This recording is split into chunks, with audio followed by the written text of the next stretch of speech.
New South Wales Treasurer will take aim at his Canberra colleagues in a speech later on today. Stella Todorovic joins us live now. Stella, Dominic Perrottet will call for leadership on tax reform, and he was not so subtle when it comes to his views of how his colleagues in Canberra have acted over recent years.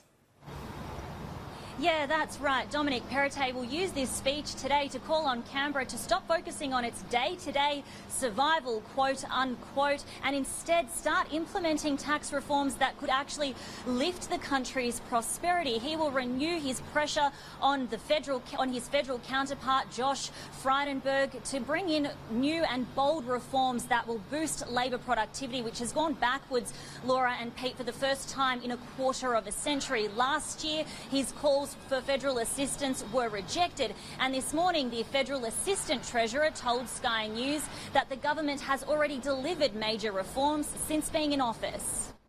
We have reformed personal income tax in a way that I think few thought was possible. We've removed an entire tax bracket. This is reform that we've not seen for a generation. That is our record, and I would happily put our record of tax reform particularly up against any government in recent times. The New South Wales Treasurer will use this opportunity at the Federal Financial Relations Review Forum here at New South Wales Parliament today to blame this inaction on tax reform on a revolving door of Prime Ministers that we've seen over the last decade. Dominic Perrottet very much of the view that what's needed now is visionary leadership, Pete and Laura, and clearly he believes that's what's lacking.